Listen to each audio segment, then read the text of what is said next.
Good morning. মোৰ অন্য এটি ভিডিঅ'লৈ আপোনালোকক স্বাগতম। এয়া পুতলা ৰাতিপুৱা উঠি ব্ৰাছ কৰাৰ পৰা আৰম্ভ কৰিছোঁ। মই এইফালে পুতলাৰ টিফিনটো ৰেডি কৰি আছোঁ।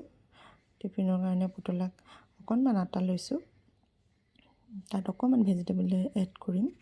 এনেই যিহেতু চব্জি নাখায়, এনেকৈয়ে খুৱাব লগা হয়। তাত কাটি থোৱা অকণমান ধনিয়া দিছোঁ, পিঁয়াজ অকণমান সৰু সৰুকৈ কাটি থৈছিলোঁ সেয়া দিছোঁ, আৰু গাজৰ ৰুকি থৈছিলোঁ সেয়া দি দিছোঁ। তাৰপিছত ব্ৰকলি এডোখৰো লৈছোঁ, সেইডোখৰো সৰু সৰুকৈ কাটি দিম। এতিয়া ব্ৰকলিডোখৰ সৰু সৰুকৈ কাটি নিমখ অকণ দি পানী অকণ এড কৰি মিশ্ৰণটো বনাই ল'লোঁ।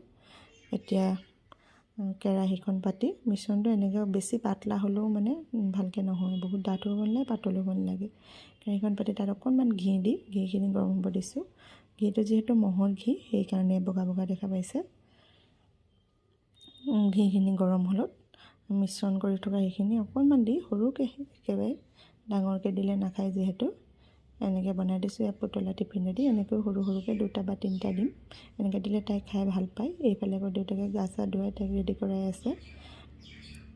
এয়া তাই ৰেডি হৈ গ'ল স্কুল যাবলৈ। এয়া স্কুললৈ গ'ল। আজি ইমানতে মোৰ ভিডিঅ'টো সামৰণি কৰিছোঁ। Bye bye.